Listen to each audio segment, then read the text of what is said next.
It's a pleasure to be here today at the Art Institute, especially given its collection in European decorative art, which I'll be referring to today. I was also happy to learn that the Art Institute holds one of the world's most famous pointillist paintings, as many of you already know perhaps, George Seurat's A Sunday on the Grande Jatte.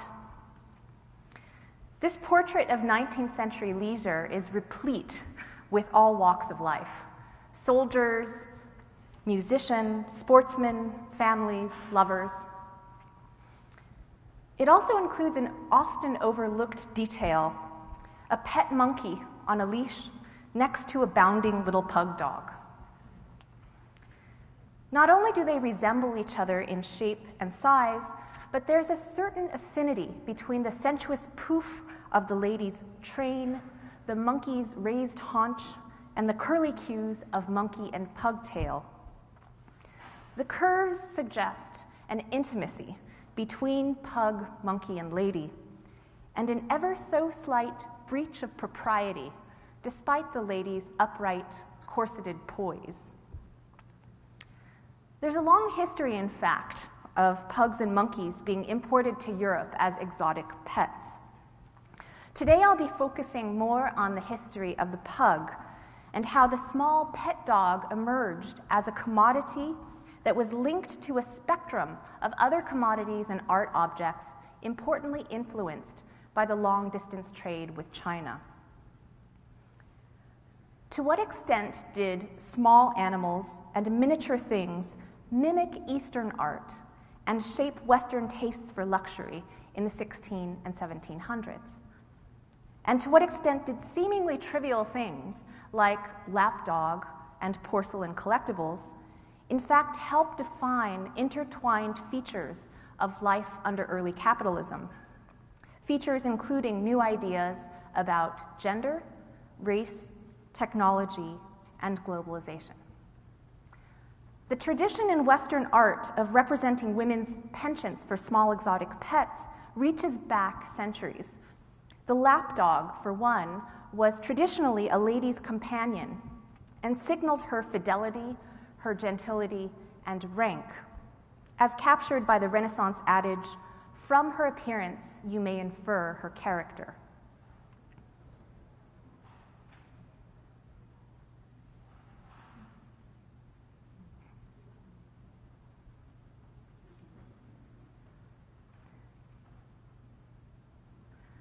The 18th century, though, saw the rise of pet keeping as a type of consumerism tied to the influx of luxury goods from the East and the West Indies, goods including the coffee, tea, sugar, and porcelain that would become staples of British life and empire. The three most popular lapdogs of the period were the pug, the King Charles Spaniel, and the shock dog, named for its shaggy mane and likely related to the poodle or the Maltese.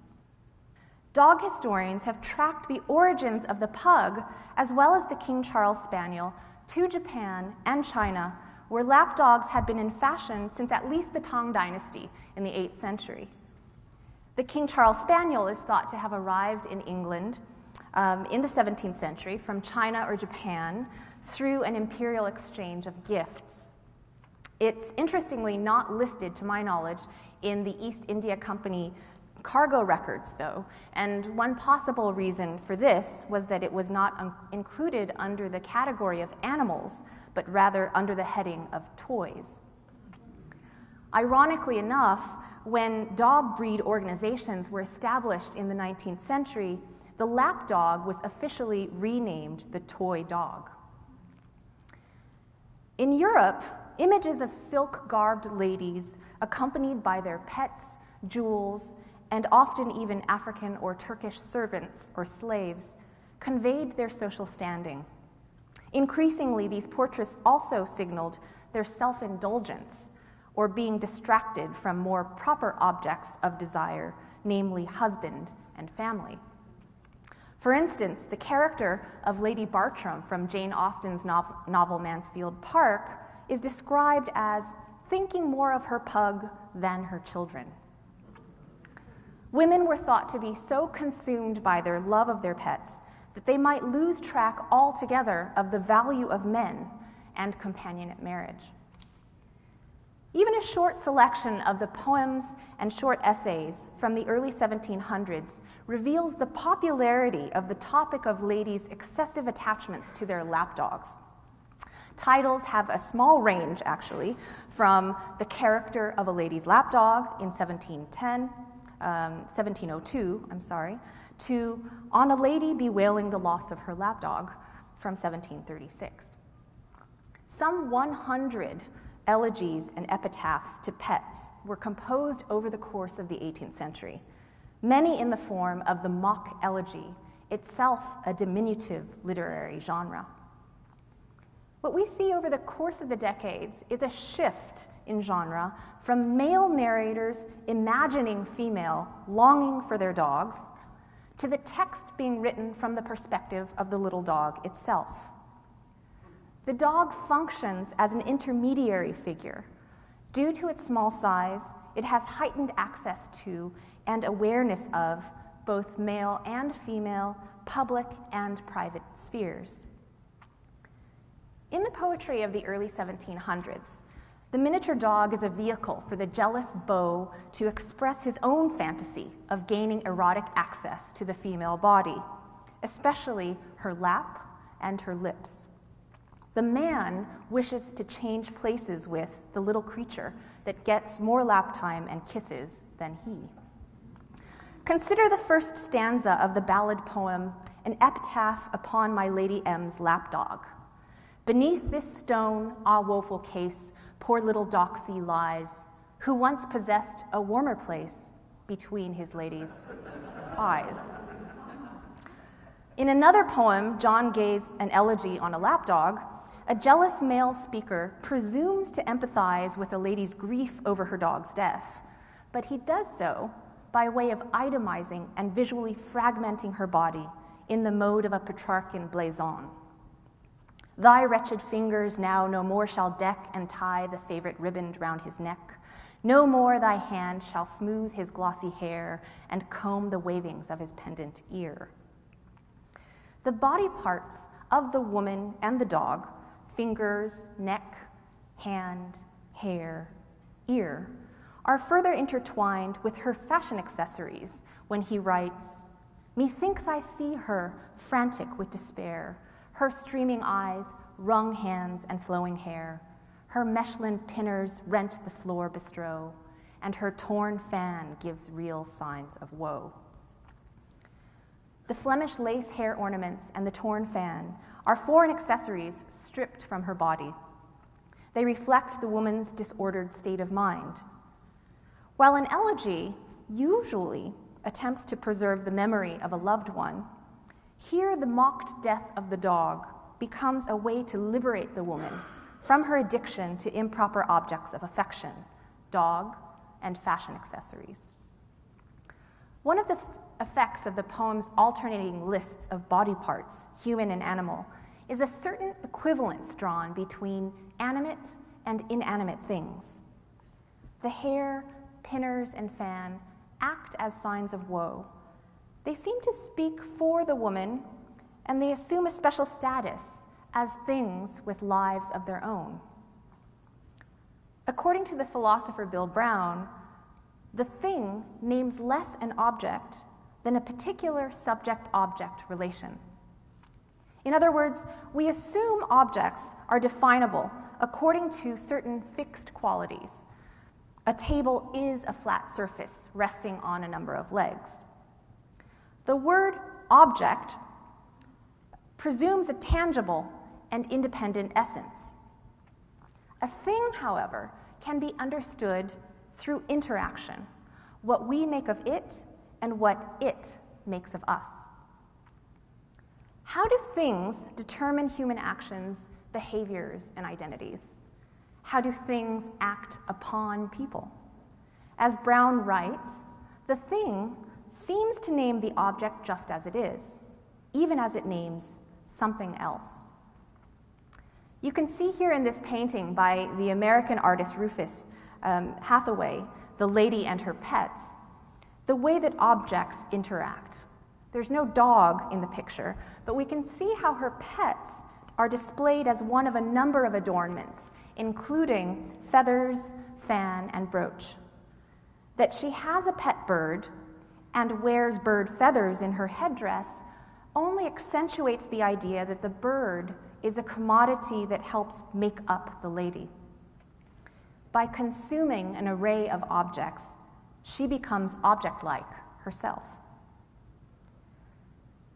Lapdogs in the 18th century were commonly invoked in literature as part of a set or collection of ladies' commodities. One familiar set was the often cited trio of parrots, monkeys, and lapdogs. Another trio, interestingly enough, was lapdog, husband, and china. As one character in a 1718 play coquettishly remarked, "Perhaps the next thing I should take a fancy to may be either a lapdog, or a husband, or a piece of china." Even a husband becomes a thing among things. Such lists were meant to encapsulate the moral disorder resulting from female luxury consumption. There's a contradiction at work here in that the miniature dog is supposed to be unique, as is the husband. But when brought into comparison with mass-produced porcelain, everything becomes absolutely interchangeable. The miniature dog is prized for its unique, tiny size on the one hand, but on the other, its small scale also makes it comparable to and even interchangeable with other small things, such as teacup and biscuits, as you see here in this variation of a still life painting. The lapdog's smallness makes it an accessory that seems to lack intrinsic value of its own. In fact, one text from 1755 divides dogs into classes such as farm dog or war dog, and also, quote, useless dog or toy or pet. Even according to canine classifications, the so-called toy dogs resembled larger breeds of dogs. They are defined as mere copies or replicas. In art, as in life, lapdogs focus a viewer's attention on proximate objects, details, and decor. As a type of decorative art, they mediate between different elements of an environment. The historian Jonathan Hay is right to observe that miniatures focus our gaze on minute details of their own construction and on details in the surrounding context. The small dog activates what Hay calls the pleasures of connective thinking. I'd like to turn now to the unusual connection between dogs, porcelain, and women, which took a number of forms in 18th century England and Europe. In the female-oriented consumer culture, the practices of pet keeping developed in tandem with china collecting. Not only were women keepers of small pets, which originated in China, women were also the major purchasers of porcelain that was coming directly from China. The extent to which Eastern consumer objects fashioned people and even racialized them can be seen in the 18th century English women's practice of bleaching their hands with toxic white lead or arsenic to match the color of their skin with that of their white porcelain tea sets. The potter Josiah Wedgwood even tried to market a new line of black ceramic teaware to contrast aesthetically with women's whitened skin. As he wrote in the 1770s, "I hope white hands will continue in fashion, and then we may continue to make black teapots." In literature, the comparison of a woman with a china vase was quite typical, as both were seen to have white translucent skin, shapely bodies, and virtuous characters that were nonetheless prone to shattering or falling apart. It was not just the fragility of chinaware that made it a controversial as well as desirable collectible. Until the 1730s, the particular formula for making hard-paste porcelain remained an Asian arcanum sought after by alchemists and merchants. A notoriously difficult substance to produce, porcelain embodied extreme fragility and durability. The much desired Chinese hard-paste porcelain was a combination of a specific type of china clay called gaolin and feldspar rock, or petunza, fired to extremely high temperatures, for example, 1,250 degrees Celsius at a minimum.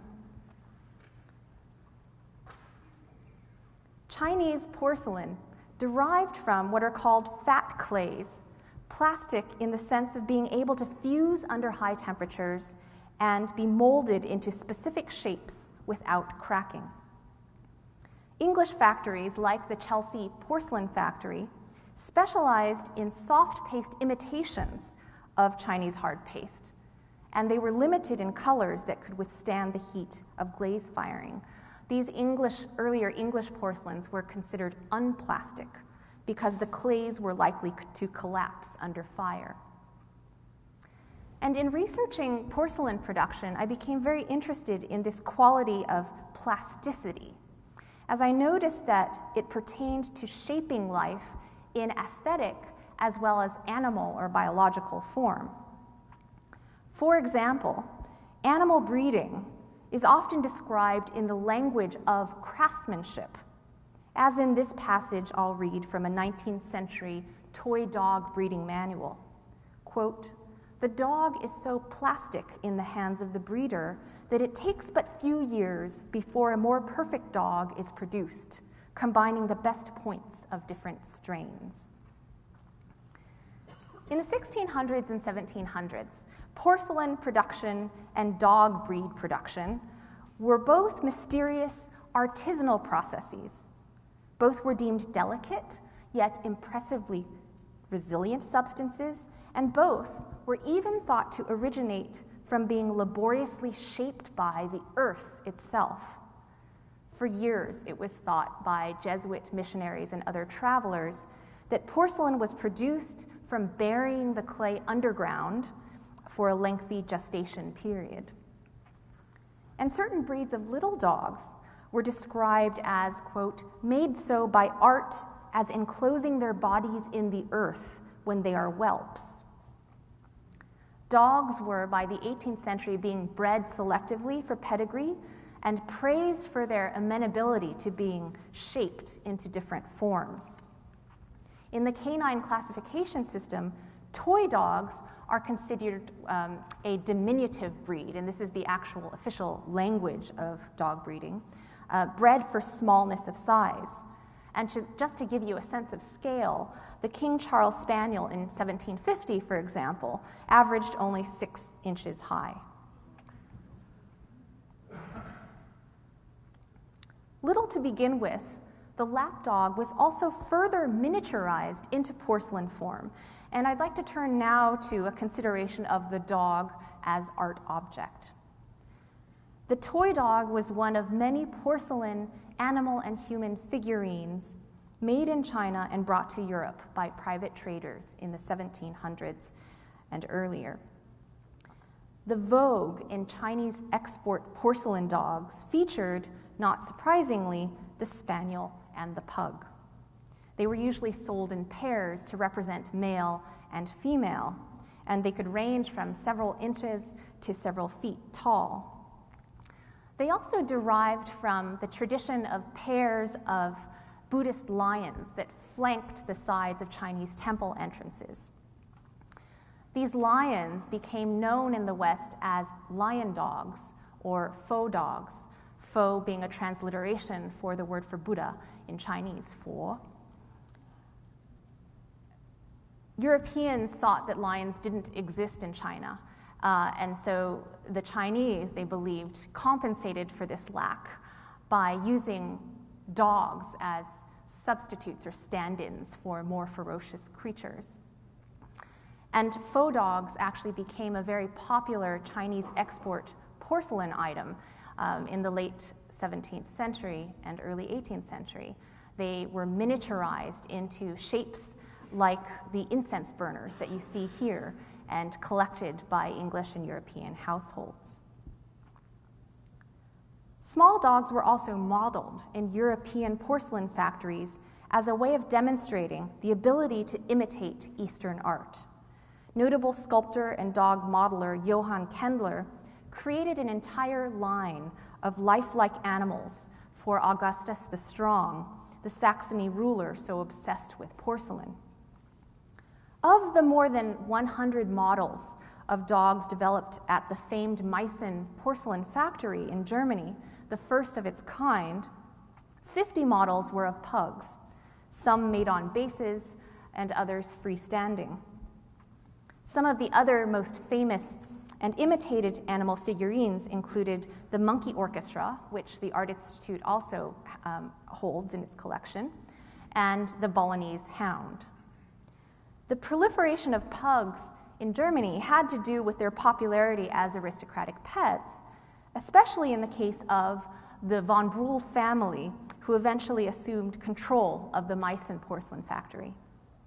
But the pug was also linked to the establishment of the Mopsorden, or Order of the Pug, a Masonic secret society. The porcelain pug was thus produced as a mascot and a curio in the 1730s in Europe, and recopied in other European, English, and even Chinese factories throughout the centuries. And this is an ongoing tradition at the Meissen factory today. These small sculptures recorded new life forms with a three-dimensional naturalism that may seem unrealistic to the modern eye, but that nonetheless continues to provide animal historians with information about now extinct breeds. Here's a famous self-portrait of the British artist William Hogarth, with one of his beloved pugs named Trump. And alongside, you'll see a soft-paced porcelain rendition of Trump by Nicholas Spremont, the director of the English Chelsea porcelain factory. And this model, there are 3 porcelain models of this dog that still exist. This image is taken from colonial Williamsburg, and it's about 5 inches by 10 inches by 5 inches in size. In Hogarth's time, the pug was associated with both low and high classes. It was used in bull baiting on the streets and as a fashion accessory of the elite. It was a cross between polite and vulgar, and thus perfect for the satirical, eccentric, indeed pugnacious character of Hogarth himself. Capturing life in clay and retaining a sense of the animal's original vivacity was a feat for European porcelain makers. Porcelain manufacturing and miniature dog breeding were thus new technologies that emerged in tandem as part of a global commodities trade. Sometimes the life of an animal would even become an organic part of the materials used to improve the quality of the porcelain. For example, Josiah Spode's invention of bone china in 1794 consisted of 50% animal bone, or bone ash. And this infusion of animal parts was meant to make the substance more durable and to rival Chinese hard-paste porcelain, even at the end of the 18th century. As we've seen, the history of pet classification is one of migrating signifiers. Traits are imagined to transfer against and across objects, species, and even media forms. In the 19th century, pug even became a word referring to a type of very plastic clay used for pottery and brickmaking, a material to be shaped into an array of forms. The pug is today a different beast than it was centuries ago, no doubt. By modern-day standards, unlike many toy dogs, the pug is considered neither a thoroughbred nor a mongrel, but often a type rather than a breed per se. It is, in other words, plastic in its origins, thought to combine sometimes British bulldogs with foreign breeds, sometimes recorded as having an unclear parentage, and by other accounts, it's a descendant of the ancient Chinese hoppadog, or Pekingese. In the 18th century, the very name pug bespoke a number of interactions between species, commodities, and races. The word pug had a range of meanings, some positive and some negative. It could be used, for example, as a term of endearment for a human. It could also refer to a lower class and lower caste human, such as a prostitute or a ship's servant boy. Pugs, in general, signified any type of dwarfed animal. Even before denoting lapdog, pugs were actually common names for monkeys. One book on the history of animals from 1604 even speculated that monkeys and dogs had at one point in history been interbred to produce lapdogs that resembled monkeys in their mischievous behaviors. Pug was also used as a moniker for pet squirrels, as we see in poems like On the Death of a Young Lady's Squirrel called Pug. And the range of overlapping meanings of pug indicates its malleability, its promiscuity as a term. Miniature dogs are difficult to classify because they move between categories of original and copy, of beloved and reviled. They are powerful instruments for gauging human attributes and human affects. Resemblances between pugs and humans could sometimes generate bonds of affection. Take the adjective pug-nosed, which connotes cuteness on the one hand. But as a racial epithet that circulated during the 18th century, it also dehumanized Africans and Asians by comparing their features with the stout, dark faces of the dog. And this becomes especially insidious in the race-based eugenics discourses of the 19th century. I was shocked to learn that even as recently as a decade ago, one dog historian made the case for the pug's East Asian origins by equating the genetic defects of brachycephalic dog skulls with the flat facial features and small builds of Buryat and Manchu peoples in 17th century China. In Europe, 17th century and 18th century pet dogs were named for their ability to mimic, to shock, and to toy. They played a powerful role in imagining and representing gender relations and even race relations.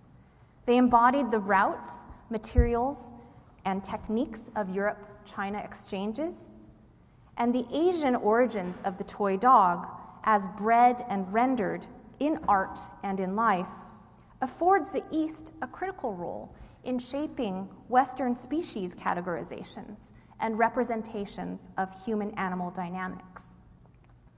Factoring objects into these human-animal relations provides us with a more complete picture of a chain of beings in 18th century consumer culture.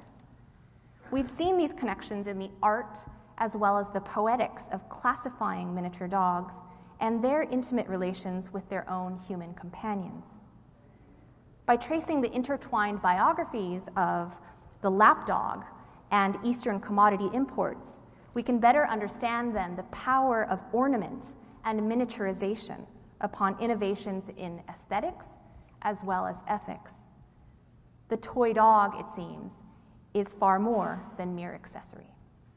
Thank you.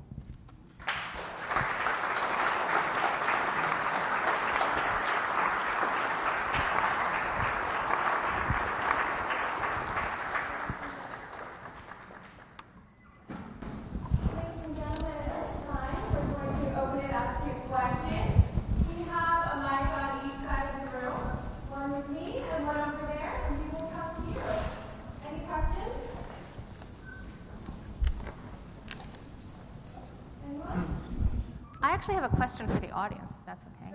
I'm just curious to know how many people in the audience are pug owners. Maybe a couple. I wasn't sure, but okay. Good to know. Oh, we've got one right over there. I was just wondering if you could talk a little bit about the monkey too in the picture and how often you saw monkeys as part of families and things like that as pets. Yeah, thanks for that question. And I should preface it with I had proposed to give a talk about dogs and porcelain art, and then one of the organizers of the Chicago Humanities Festival was very insistent that my title be The Lady and Her Monkey. And I said, but my talk is about dogs. But he said, please, let us call it The Lady and Her Monkey. And I thought, this must be a Chicago reference that I'm not getting somehow, you know. But in fact, there are many connections between monkeys and dogs. Not only were they, you know, a very common pet trio along with parrots, but monkeys, were imported into Europe and Britain from a number of places, including the Caribbean, including Africa, as well as India and Southeast Asia. So it was actually quite common for ladies to have pet monkeys. And of course, in the French tradition of chinoiserie or Rococo art, you have an entire category of art of singeries, right? Where you'll have hundreds of monkeys decorating the walls and boudoirs of French dressing rooms. Oftentimes, monkeys were portrayed as caricatures of people, especially of men who were vain and would dress in wigs and powder their faces and try to court women. So you see a lot of monkeys in art. Oftentimes, the monkey is a kind of stand-in for a foreign observer who can comment on what seems to be wrong or awry with European society. So they're sort of mimicking humans, I think much more than the dog itself, but certainly they were very common pets throughout the 18th century. Yeah. Yesterday, in conversation with my wife, who is a very loyal Irish American, she described a meeting earlier in the day with a business colleague of her deceased father and described this gentleman for me as a pug-nosed Irishman. Is that right? And I've seen some of the caricatures of Thomas Nast in the 19th century, yeah.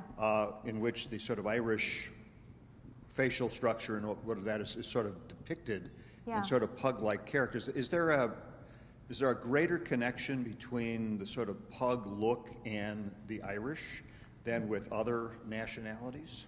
I think... And to call her a pug-nosed Irishman, she didn't mean that in any way unfavorably, Right, right. I think that's a wonderful point, and it actually supports this idea of how comparisons between dogs and humans as racializing traits, whether it's a positive or negative depiction, right, change over time.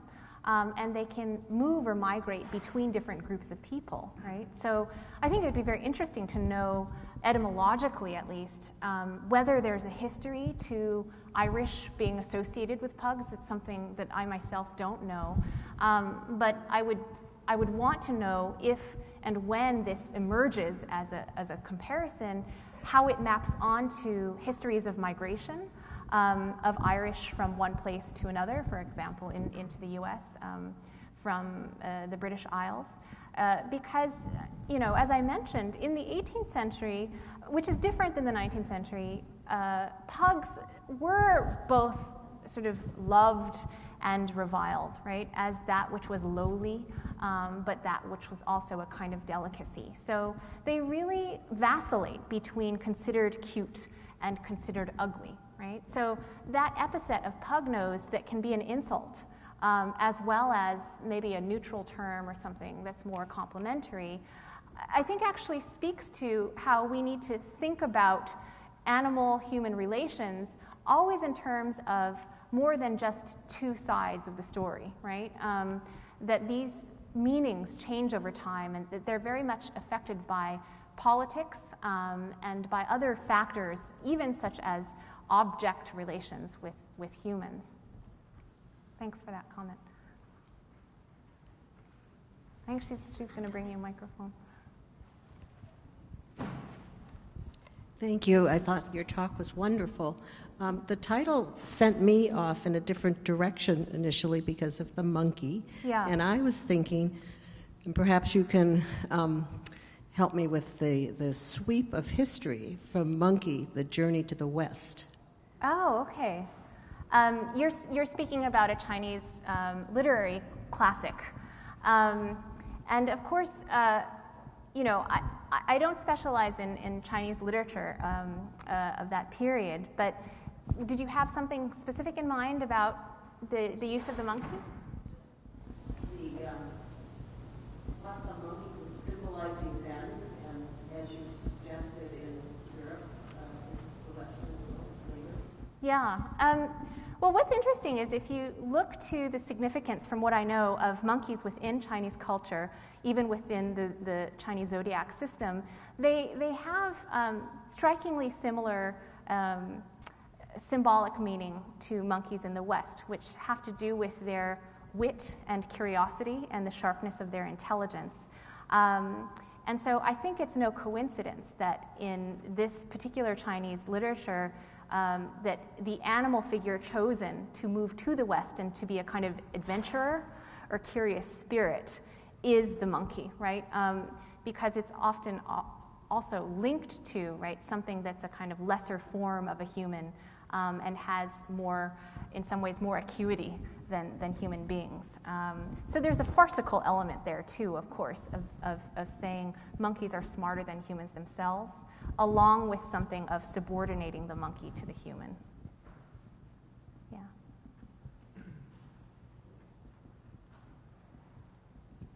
Well, I'm one of the pug owners you've asked about, and I was curious. You had one photograph of a fawn pug, and I think in the course of the pug's relationship with human beings, and you illustrated this, at times he's had his ears cropped. Yes. The other thing which seems to be read and misread in various countries is the keeping of the dew claw, which in Germany, I think, all the show pugs, the Mopshund, they keep the claw. They would think of it as a mean-spirited thing to be removed, and in fact, probably they'd be taken out of any competition. Yeah. But the development, too, of the pug and Chinese export through Holland, I think, is a great story, and you touched a bit on that, but I don't know if you want to enlarge on it. Sure. I mean, yeah, in terms of both the King Charles Spaniel and the pug, the trajectories are a little bit different in terms of the history. They're both linked to British monarchs and being the favorite dog of royalty. So the King Charles Spaniel, of course, with Charles I and II, the Stuart royal family in the 1600s. And as you rightly mentioned, the popularity of the pug in England takes off after 1688. When William of Orange of Holland is brought in to rule in England with Anne of English royal heritage. And William was a great, as well as his father and grandfather, were very fond of pug dogs. They were Protestant rulers who came into England, and so from that point on, the pug actually is associated with a kind of English Protestantism that's brought in through Holland. What came in with the Dutch was not just the popularity of the pug, but also of porcelain. Because as many of you might know, before the English-British East India Company really rose to prominence, of course, the Dutch East India Company, or the VOC, had a foothold on trade with East Asia and with China. And before that, it was the Portuguese. So you see this succession of different empires that are kind of monopolizing the trade in luxury goods in East Asia, and the Dutch were responsible also for popularizing the blue and white porcelain that became affiliated with the 17th century Qing dynasty, and then later on, of course, would be reproduced by English factories. So William and Anne set off this trend of pugs and porcelain being interconnected with the royal family in England. Thank you. Hi. I've heard different things about whether or not there was intention and what the intention might have been behind breeding pugs with a flattened snout. Yeah. Do you know anything about that? Well, you know, what's interesting is there's a lot of lore when you start to read through canine histories, and someone I heard asked, do you have a dog? I actually don't. I'm not a dog owner. And I never thought that I would end up reading spending my libraries at the American Kennel Club archives in New York. But when you start to research cross-cultural exchange and trade, it leads you in certain directions you didn't expect. So from porcelain, I moved into dogs. But when you read through these annals of canine histories over the decades and over the centuries, there's a lot of lore around how the kind of pushed in face of the pug is produced. And a lot of this lore has to do with a kind of xenophobic sort of sentiment against what is often referred to as cruel Chinese or Japanese practices of subjecting their dogs to torture in order to produce the face shape that would become so distinctive and so popular. What I will say, though, is that the result of years of breeding and inbreeding does often produce difficulties with breathing for the pug, as pug owners might know, right? And in certain cases, genetic disorders. But I think that there's still a lot of mystery around practices of breeding because they often were not recorded in literature. Breeders wanted to keep their particular breeding formulas secret, oftentimes, just as porcelain makers didn't want to spread their formulas. So it's, in the earlier centuries, dog historians look to trying to explain breeding practices, oftentimes by looking at art, right? So we have to look to paintings and to sculpture oftentimes because the record doesn't exist so much of breeding manuals really until you get to the 19th century. Thanks. I enjoyed your lecture very much, your observations and insights. Do you or how do you relate your research, either dog-specific or in general, to the concept of Orientalism? You just referenced the sculptures and paintings as accessible, or one can infer certain attitudes. Yeah, that's a great question. It's a big question, and it's absolutely central to my research. When we use the term Orientalism, oftentimes people have in mind Edward Said's work, which focuses more on the 19th century British Empire, and in particular on British, French, and other European relations with the Middle East. But I started getting very interested in how something called Orientalism might be working earlier in history, especially at a time when the Chinese Empire was actually the kind of world economic power, really until the mid-1700s, that China actually consumed 2/3 to even 3/4 of the world's entire supply of silver in the 1600s.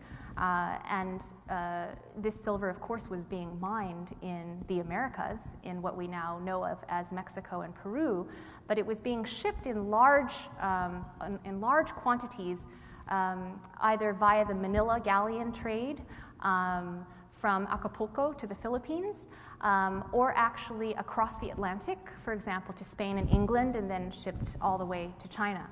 So I started getting very interested in what does Orientalism look like, right, when Asia is not colonized by the West, right, when it's a very different kind of power dynamic.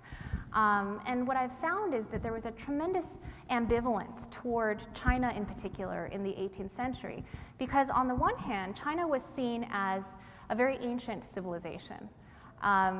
a civilization of Confucius, for example, that had a remarkable amount of political stability given the long reigning times of its monarchs, compared to the high turnover of kings in Europe due to the constant warring. Not that war didn't exist in China, but at least in terms of kings compared to monarchs. So on the one hand, China was idealized during this period for being especially benign in its monarchical rule. On the other hand, China was seen as the producer of many of the luxury goods that were flooding the European markets and creating a disarray of moral values, as we've seen in this talk. So there was a kind of flipping back and forth between idealizing the so-called Orient, if we want to think about China as part of the larger East during this period, and the denigration. And what interests me the most is that ambivalence, China as the producer of goods that the world is consuming. Of course, today we're in an interesting contrasting moment, right, of China as the producer of many of the world's goods, but not necessarily luxury goods, as it was in the 18th century. Thanks.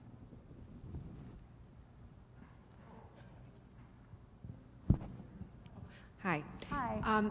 Could you tell me if the blue and white porcelain that China's so famous for was produced as an export good from the beginning?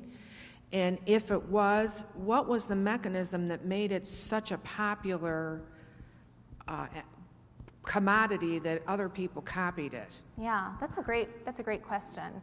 And I should add that the blue and white porcelain that China is known for actually had roots in the Middle East, in Persia, because the blue, as some of you might know, was actually Persian cobalt that was traded between Persia and China in the 8th and 9th centuries and was part of the Silk Route.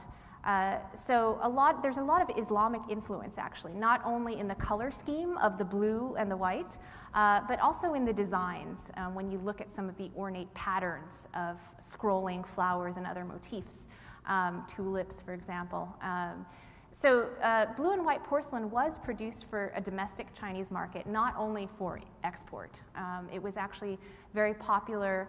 It started being popular in the Ming Dynasty. It fell out of popularity for a while, but then it became the staple product of the renowned porcelain factories in southern China in Jingdezhen.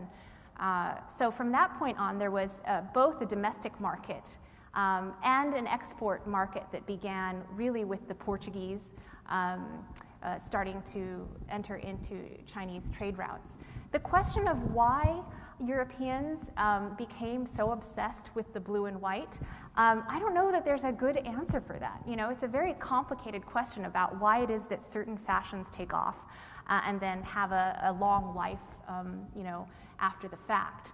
I will say that blue and white became so iconic for representing something delicate and something exotic that you often will see in paintings of the 18th century, women's clothing that are blue and white silks that are actually mimicking the porcelain itself.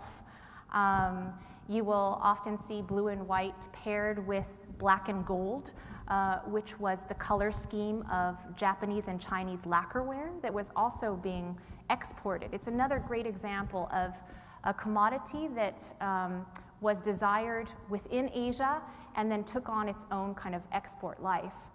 So what I've been doing in my research is really tracking some of these color schemes throughout 18th century Europe and where you start to see black and gold that's actually kind of referencing Japan through the popularity of lacquerware, and blue and white that's referencing China. And of course, in the 19th century, you'll have the development of the so-called willow pattern of English-produced blue and white porcelain with willow trees and bridges and landscapes.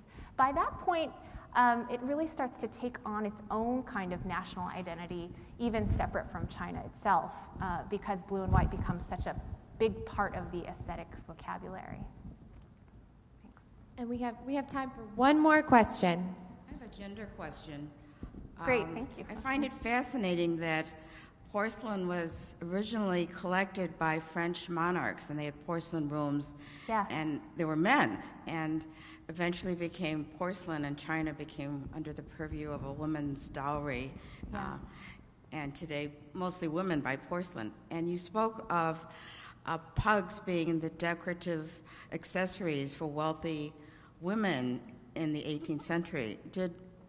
I'm wondering if men owned pugs at all, or if it was only women. Yeah, it's a good question, and I hope I haven't been misleading, that only women bought porcelain or only women owned pugs, but definitely men were owners of pugs from William III in the 17th century, and even Hogarth's famed pug. But that's a different type of pug than you see of the small kind of clipped-eared, lighter colored pug that many of the ladies would keep in their dressing rooms. So there did tend to be a division in gender between the types of pets that men would have versus women. For example, King Charles spaniels and other spaniels, along with hunting dogs and hounds, were owned by men. But I think what you're pointing out is a great observation, too, that there's a way in which these dogs start to become associated with the gender of their owners, right? And they start to actually define gender, even though it might not start off in that manner. So even though men bought porcelain, owned porcelain, in the literature of the period, it's very much attached to women, right? So women become a kind of scapegoat for overconsumption. It's not that the men aren't purchasing. It's that the women then become symbolic, right, of buying too much and investing too much in fragile things that could break so easily and that had to be carried across such great distance and accrue such huge values. Thanks. Is that it? Thank you very much.